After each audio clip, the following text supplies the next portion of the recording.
Écoutez bien maintenant, écoutez bien mon raisonnement. Lorsque Dieu pose la question à Adam, où en es-tu? Dieu va apporter, à travers ce que nous appelons nous des sentences, il va apporter une véritable solution. C'est absolument extraordinaire. Il va apporter une solution. Alors, j'aimerais que l'on puisse lire ensemble un texte. Nous allons en lire deux en réalité, mais on va commencer par le texte qui se trouve, un texte absolument intéressant, important, qui se trouve dans le livre de Shemot, c'est-à-dire Exode. Nous allons prendre le chapitre 34. Prenons le chapitre 34.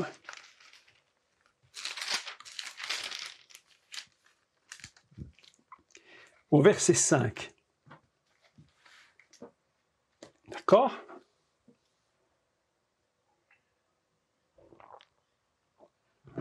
Nous allons lire ce texte et puis nous allons y réfléchir un instant pour comprendre qu'est-ce que la miséricorde de Dieu. Il dit ceci. Dieu, au verset 5, l'Éternel descendit dans la nuée. Déjà là, c'est déjà toute une introduction, ce petit texte. L'Éternel descendit dans la nuée, c'est déjà tout un enseignement. Vous imaginez, Dieu descend dans sa gloire. Sa gloire est là, elle est totalement remplie de gloire. C'est-à-dire que la gloire de Dieu, écoutez bien le raisonnement, la gloire de Dieu est complètement remplie de sa miséricorde, de son jugement, de sa vérité. Écoutez le texte, il est impressionnant. L'Éternel descendit dans une nuée, se tint là auprès de Moïse, donc de lui, Moïse, et proclama, écoutez, le nom de l'Éternel. C'est incroyable. Je pense que ce texte, vraiment, si vous pouvez vous-même chez vous repenser à ce texte, essayez de le percer complètement, parce qu'il y a quelque chose dans ce texte. L'Éternel descend au milieu d'une nuée, et au moment où il descend, c'est l'Éternel, il va proclamer son nom, l'Éternel. C'est absolument incroyable. Un texte fantastique. Il fallait que Moïse sache bien à qui il avait affaire. Et l'Éternel passa devant lui et il cria. Il cria. L'Éternel, l'Éternel, Dieu miséricordieux, Dieu du chesed. Voilà comment il commence. Il ne dit pas Dieu qui juge.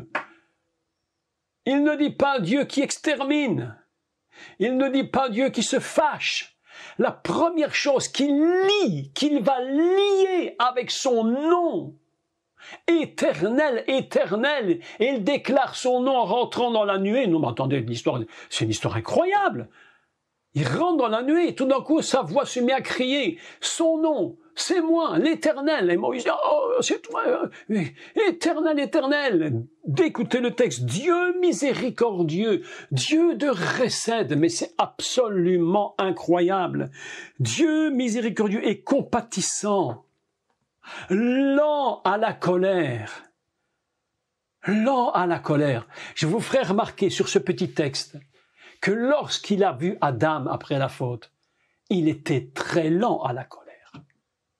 Il ne s'est pas jeté dessus comme un fauve enragé, en lui disant « J'avais bien compris que tu allais faire des bêtises, je savais que tu allais faire n'importe quoi. » Non, non, non, non. Il est venu avec une voix de sagesse, parce que la miséricorde, le recette, c'est la sagesse. Lorsque vous avez de la compassion et de la miséricorde, vous êtes quelqu'un qui est dans la sagesse. Écoutez bien le texte. Lent à la colère, riche en bonté et en fidélité.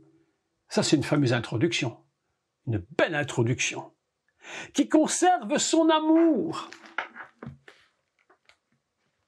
jusqu'à 1000 générations. Jusqu'à 1000 générations. Lahalafim. Écoutez le texte. 1000 c'est Elef.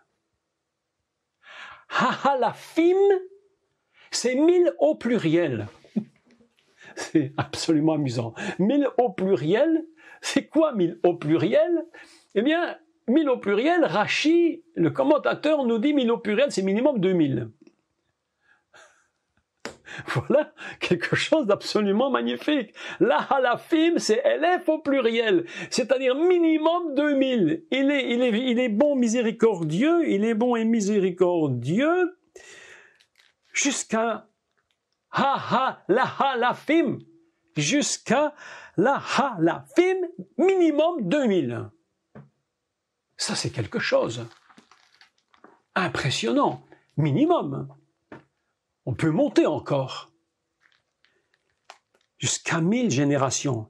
Il pardonne l'iniquité, la rébellion et le péché, mais qu'il ne tient point le coupable pour innocent. Il pardonne. Alors ici, le texte est absolument intéressant parce que il pardonne. On peut lire, on doit le lire. Venake lo inake. Écoutez bien. Venake lo inake. C'est quoi ça? Qu'est-ce que ça veut dire? Littéralement traduit, il pardonne, on devrait dire, il pardonne, il ne pardonnera pas. Alors là, Rachi, évidemment, se pose une question et il va d'abord lui-même utiliser des commentaires d'autres rabbins qui vont dire, voilà, mais Dieu est lent, très très lent. Il est très lent, il prend du temps pour pardonner. Il prend du temps pour pardonner. Et puis, il va avoir un autre commentaire où il dit, il pardonne, mais en fait, il va vraiment prendre du temps pour cela. Je voudrais vous lire le commentaire probablement de Rachi tel qu'il le dit. Alors il dit ceci, pardon, il pardonne, il ne pardonnera pas. Cela signifie, je vous lis le texte tel qu'il est, cela signifie au sens littéral et qu'il ne fait pas entièrement rémission de la faute, mais qu'il la punit petit à petit. Quant à nos maîtres, ils ont interprété l'expression comme voulant dire qu'il absout ceux qui se repentent et qu'il n'absout pas ceux qui ne se repentent pas. Voilà ce qu'il dit.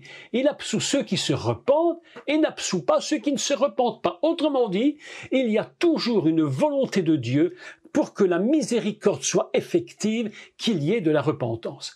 Nous ne pouvons jamais parler de repentance s'il n'y avait pas de miséricorde. Et inversement, la miséricorde inclut que l'homme aille vers son Dieu et lui dise « Oui, je viens devant toi, je ne me cache plus, Dieu pardonne ». C'est pourquoi le texte a été traduit en français, évidemment d'une façon un peu particulière, parce qu'il n'y a pas beaucoup d'autres solutions. Donc, qui pardonne, venake lo inake, qui pardonne, qui ne pardonnera pas, l'iniquité, la rébellion et le péché, mais qui ne tient point le coupable pour innocent. Et évidemment, il ne tient pas l'innocent pour coupable, évidemment. Il ne tient pas l'innocent pour coupable non plus. C'est-à-dire que dans sa miséricorde, mes amis, il y a toujours une base de la justice. Dieu est un Dieu de justice. Il va devoir mettre des fondements justes pour que il y ait évidemment chesed, miséricorde. Je reviens sur ce texte. Je reviens sur le texte de Adam pour vous expliquer comment Dieu fonctionne juste après la faute dans le Gan Eden. Maintenant, nous n'oublions pas une chose, c'est que le Gan Eden, il est pour nous aujourd'hui. Le Gan Eden est à la fois, entre guillemets, à l'origine des temps, mais il est à la fois pour nous chaque jour. Nous sommes en lui, et en lui, il y a évidemment ce Gan Eden qui vient habiter en nous. Ça, c'est une réalité. C'est pourquoi le récit du Jardin d'Éden et du commencement du monde, c'est un récit qui ne s'arrête jamais. C'est pas quelque chose qui un jour s'est arrêté, c'est quelque chose qui est tous les jours avec nous. Écoutez ce qu'il dit. Et Dieu va maintenant frapper d'une façon très spéciale. La manière dont Dieu va faire intervenir sa miséricorde est une façon très surprenante. Il avait déjà mis la base de sa miséricorde, mais c'était invisible. À quel moment dans le Gan Éden Dieu a-t-il mis une base de miséricorde, mais invisible? Eh bien, très surprenant, c'est lorsqu'il va déclarer à Adam, si tu manges de ce fruit, mourir, tu mourras. Traduit en français, tu mourras, c'est de toute évidence. Mais en hébreu, on dit mourir, tu mourras. Comment la miséricorde peut-elle être placée à cet endroit, puisqu'on a l'impression immédiatement que là, il n'y en a aucune, puisque tu dis tu pèches, tu meurs. Où se trouve ta miséricorde? Lisons le texte. Lisons le texte. Alors, voilà. Il dit, verset 17, chapitre 3, Béréchit. Écoutez bien le raisonnement, parce que le raisonnement est très surprenant, mais tellement important, pour vous montrer comment Dieu ne peut pas se priver de miséricorde. Ça lui est totalement impossible. Il va donc donner des sentences. Il va donner sentence au serpent, il va donner sentence à la femme, et il va donner sentence à l'homme, à Ish et à Isha. Commençons par Ish. Commençons par l'homme. Et quand je dis par Ish, c'est une erreur parce que je dois dire par Adam. Parce que lorsqu'il parle d'Adam, vous avez bien compris que dans la notion hébraïque du texte, lorsqu'il parle d'Adam, il considère toujours les deux ensemble. C'est très étrange, Adam. Adam, je pense que c'est probablement le personnage de la Bible le plus surprenant.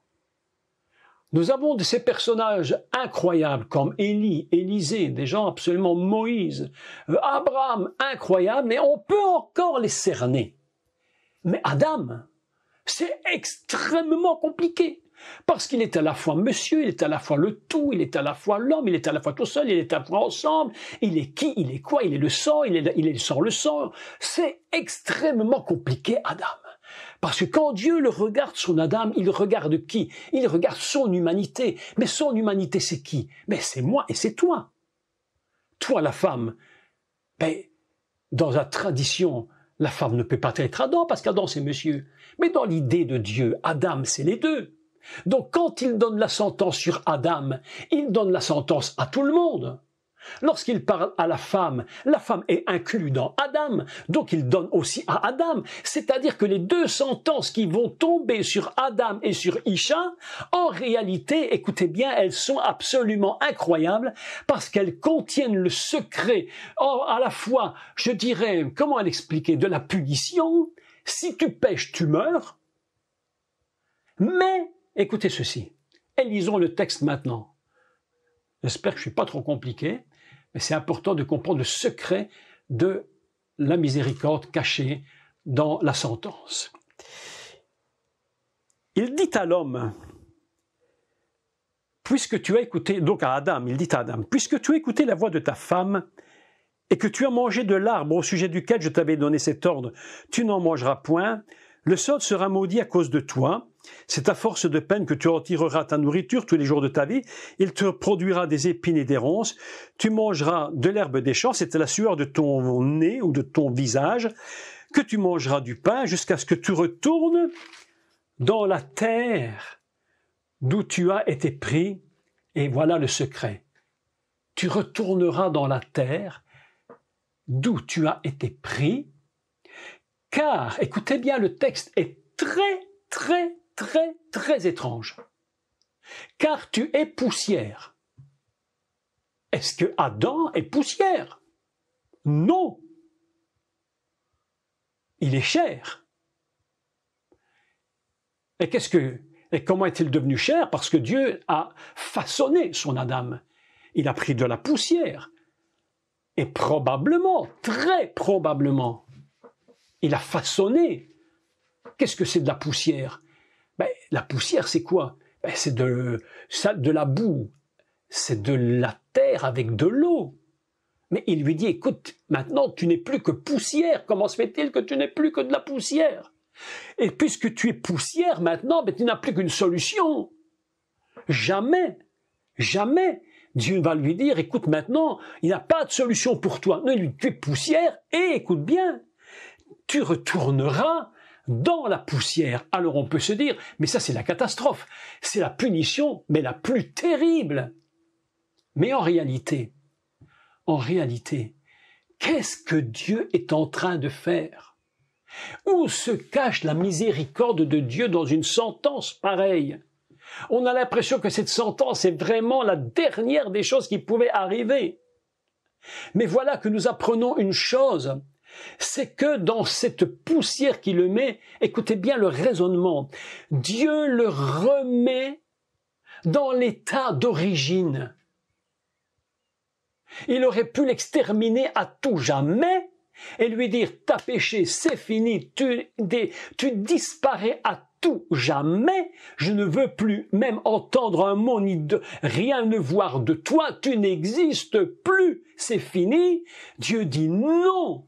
J'ai encore de la compassion pour toi, alors il faut que la sentence ait lieu, mais dans ma sentence, je mets de la miséricorde, parce qu'il m'est impossible de ne pas la mettre, parce que je suis l'Éternel lent à la colère, compatissant et qui aime à toujours. Donc Adam, tu étais un être de gloire, je t'ai façonné, nous dit la Bible. Il prend l'Adam, il prend la terre, il le façonne. Au moment où il le façonne, soyons un peu clairs dans notre tête, au moment où il le façonne, il n'est plus que poussière. La poussière n'a pas de forme. La poussière s'envole. Mais, que dit-il? Il a formé l'Adam. Mais il le retourne dans la poussière, à l'origine. Parce qu'il sait que s'il retourne à l'origine, tout pourra recommencer à zéro. C'est ce qu'on appelle la teshuva. Le grand retour. En fait, lorsque Dieu frappe son Adam et lui dit « tu retourneras dans la poussière, dans la tête de Dieu, dans la pensée de la nature fondamentale de Dieu », il dit « je te remets dans la poussière parce qu'il y aura une possibilité que de la poussière tu ressortes de là ». Et c'est tellement vrai que c'est une prophétie absolument extraordinaire, c'est que qui est l'Adam qui est retourné dans la mort? C'est Yeshua le Mashiach. Quand il lui dit « je te remettrai là et tu retourneras et tu mourras », il y a Dieu dans sa tête, pense, mais je te relèverai des morts, je te relèverai de la situation de mort et je te redonnerai de la vie. C'est cela le secret de la miséricorde. Après la faute, la miséricorde ne peut jamais disparaître. C'est impossible. Même le pire pécheur qui ne veut pas se repentir n'empêchera jamais la miséricorde de Dieu de disparaître. Ça ne veut pas dire que le pécheur héritera du ciel. Ça ne veut pas dire que le pécheur sera pardonné.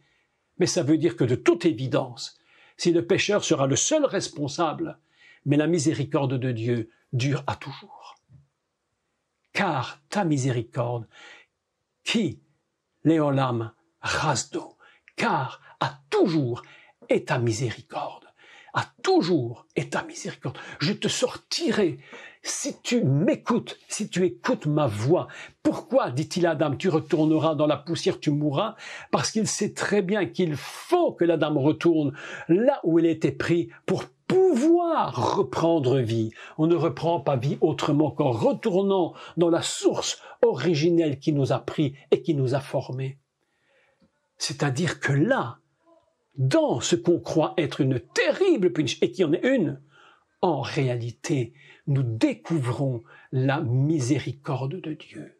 Au moment où Dieu prend l'Adam de la terre, il est en train de façonner son Adam. Vous savez que l'être humain est formé de combien de pourcents d'eau? Presque 80% d'eau. Vous imaginez que nous sommes ici à 80% d'eau. Et 80% d'eau qui vous parle, et 20% un petit peu du reste. Tu imagines un peu l'histoire. Mais pourquoi j'existe? Pourquoi? Parce que dans ce corps, Dieu a pris de l'eau, il a formé Adam. C'est absolument incroyable. Il a séparé les eaux, il en a pris, il a fait quelque chose que lui seul sait faire. Et il dit, c'est là, maintenant que tu es séparé de ma gloire, c'est comme si tu avais été séparé de l'eau d'en haut. Qu'est-ce qui reste de toi? De la terre, de la poussière, je te remets dedans. Parce que j'ai prévu un projet à long terme. Le Mashiach viendra, il sortira de là. Et de la terre, je mettrai mon Adam en toi et je le ressusciterai des morts. Mes amis, la sentence d'Adam, c'est la miséricorde. C'est la miséricorde. Quelque chose de Dieu. La sentence, c'est la miséricorde. Et Adam est en train de comprendre, il réalise dans quel état il est. Et il va, pour un temps, essayer de retrouver de la vie. Nous en parlerons de ça une autre fois. Vous savez combien... Écoutez encore une chose assez surprenante que nous enseignent les rabbins. C'est pas de moi, c'est d'eux. Mais je l'ai pris comme pour moi parce que je trouvais que c'était tellement intelligent. Il y a de ces rabbins qui sont d'une intelligence extraordinaire. Extraordinaire. Combien a vécu d'années Adam? 930 ans. 930 ans. C'est très long pour mourir, hein? C'est très long pour mourir. Et nous autres, quand on est 90, on est déjà bien marqué par l'âge, n'est-ce pas? Et quand quelqu'un décède à 100 ans, on dit, mon Dieu, il était vieux. Mais à l'époque, quand on avait 100 ans, on était un jeune premier, tout frais, tout beau. Aujourd'hui, on est passé à autre chose. 100 ans, c'est vieux. À l'époque, 930, c'était un âge bien. Mais normalement, c'était pas 930. Il aurait dû vivre dans une totalité divine. Et la totalité divine, elle est basée sur un chiffre. Elle est basée sur Elef, 1000. Il aurait dû rester à 1000. C'était l'idée fondamentale. Et les rabbins nous disent, mais il a vécu 930. Mais où se trouve le chesed des 1000? Parce que dans les 1000, il y a un chesed qui existe. Il faut les 1000. Dieu dit non, j'ai prévu, il faut que ça fonctionne. Mais il est tombé. Qu'est-ce que tu peux encore faire? Et les rabbins nous disent une chose absolument mais incroyable et fantastique. Ils disent, il faut trouver les 70 ans. Où est-ce qu'on va trouver 70 ans? Et les rabbins nous disent, David, Melech David, le roi David, 70 ans. 930 et 70. 1000 ans. Et David, c'est Mashiach ben David. David, Messie, fils de David. David, Messie. Messie, Adam. Adam, la terre, la résurrection. Mes amis, lorsque la sentence est donnée, et qu'Adam va se trouver dans la poussière, Dieu a dit, je vais envoyer celui qui sera le roi et qui va compenser le manquement que Adam a eu. Non, c'est une histoire absolument extraordinaire. Moi, j'ai trouvé cette explication des rabbins absolument fantastique. Je me dis, mais comment ils ont été chercher cette histoire? Faut s'appeler rabbin, pas possible. Mes amis, ce que vous croyez être une catastrophe, derrière, il y a toujours voilé la miséricorde de Dieu. Et toujours. C'est après des années d'expérience, des années de combat, des années de questions qu'on se dit, mais oh mon Dieu, tu étais là, avec moi. Et je ne le savais pas. Mais tu étais là. Chaque jour. Tes yeux sont sur moi. Chaque jour. Ta miséricorde ne me quitte jamais. Chaque jour, chaque instant. Je voudrais que nous lisions encore, prenons encore un peu de temps. Bon, on a du temps, on va pas regarder à 10-15 minutes quand même, hein, j'espère que vous allez rester avec moi. Prenons le psaume 103.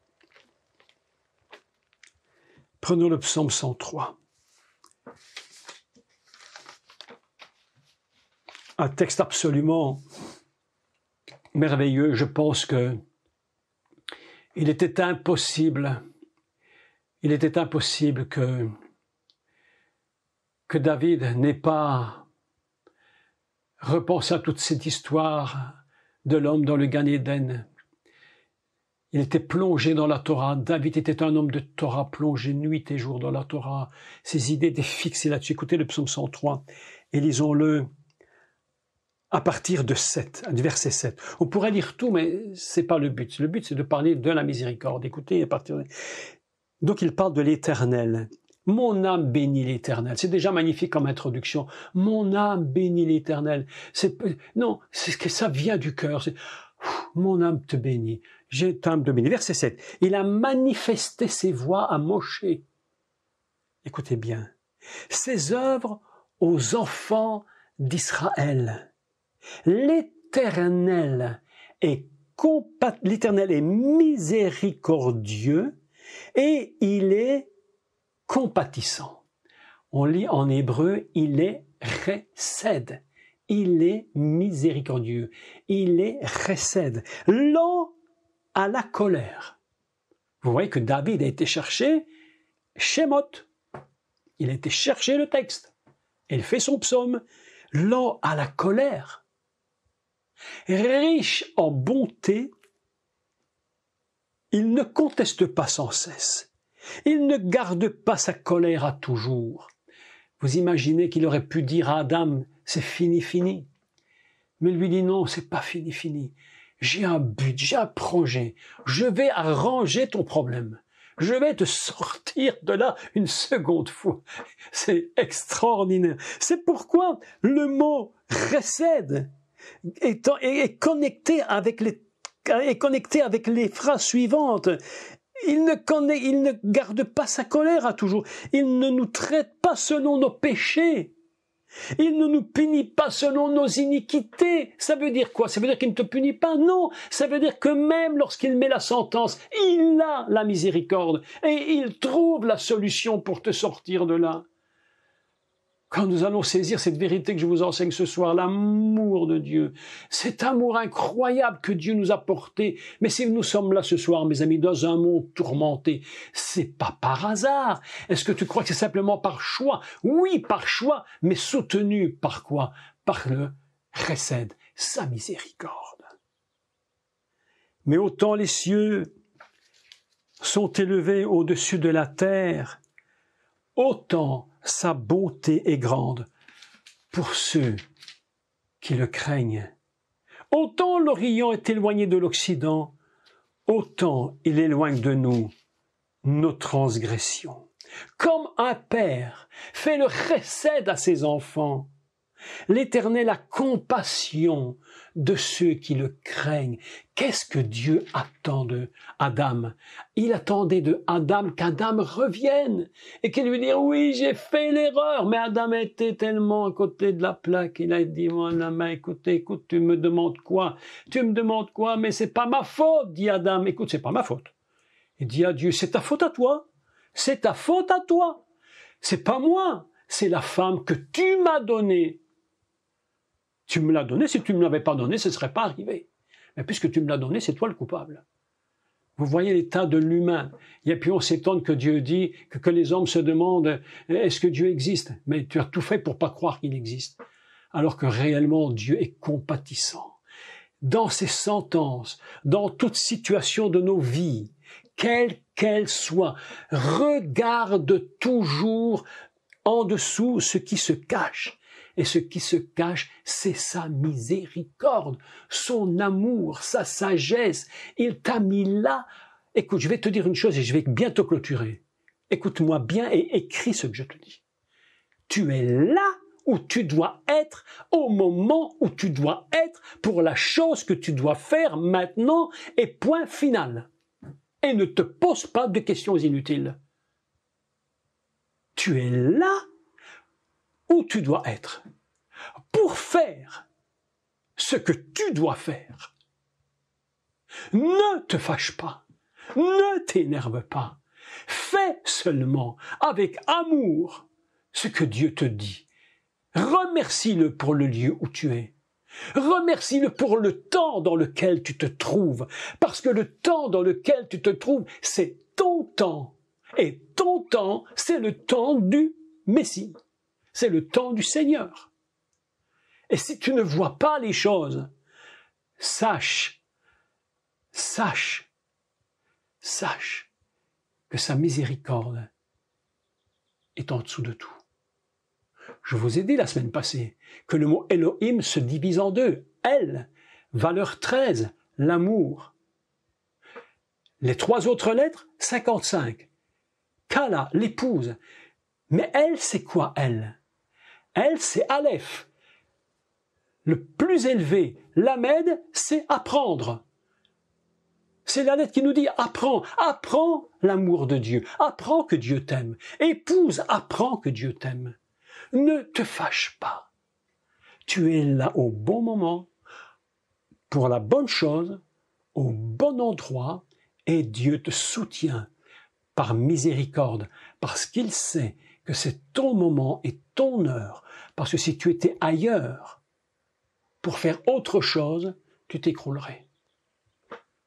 Il n'y a rien de plus dangereux que de vouloir faire ce que Dieu ne nous demande pas de faire. Il n'y a rien de pire. Vous savez pourquoi le serpent est intervenu? Vous savez pourquoi? Parce qu'il ne voulait plus que Adam et il ne voulait plus que Ish et Isha soient dans le lieu où Dieu les avait mis. Il ne voulait plus qu'ils demeurent en Éden. Ils étaient là, magnifiquement mis. Et le serpent a dit, mais si je peux faire le nécessaire pour qu'ils n'aillent plus dans le lieu, dans l'heure et à l'endroit, au moment où ils sont heureux, si je peux les faire sortir de là, alors moi, dit le serpent, mais j'ai gagné. C'est ça. Ne quittez jamais l'endroit, ne quittez jamais le lieu où Dieu vous a mis avant le temps que Dieu vous a imparti, parce que c'est là que se trouve sa miséricorde. Il t'a placé là parce qu'il t'aime et qu'il se penche vers toi parce qu'il sait que c'est le seul endroit, le seul moment, la seule chose que tu puisses faire qui soit véritablement efficace et où tu ne, écoutez-moi, où tu ne risques rien. Ah, tu ne risques rien. Là où je suis aujourd'hui, la terre peut s'écrouler, la bombe peut tomber, je ne risque rien. Je suis là, je suis bien. Moi, je suis bien ici, hein. Au bon moment pour la bonne chose, pour le bon moment pour tout. Je suis très bien où je suis. Aujourd'hui, je voudrais vous dire ceci, mes bien-aimés, pour clôturer. J'ai essayé de vous parler avec mon cœur pour vous dire comment, dans toute situation, après une faute ou quoi que ce soit, Dieu a mis en place sa miséricorde. Elle ne s'arrêtera jamais, ni pour moi, ni pour toi. Chaque jour de ta vie, c'est la miséricorde de Dieu qui te garde, sa sagesse et son amour. Apprends à connaître qui est l'Éternel. Aleph, Lamed. Apprends à connaître qui est Aleph. Apprends à connaître le Seigneur.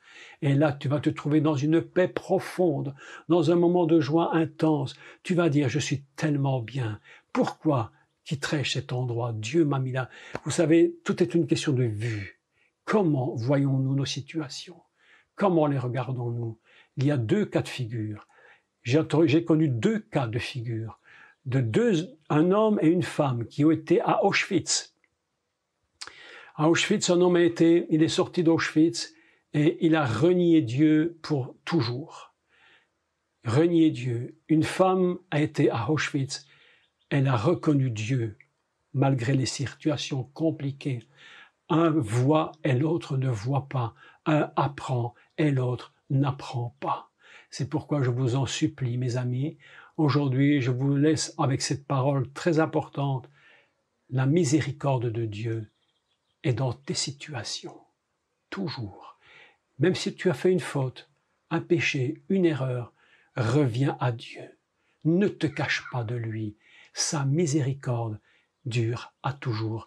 Ki haolam chasdo. Que Dieu vous bénisse tous.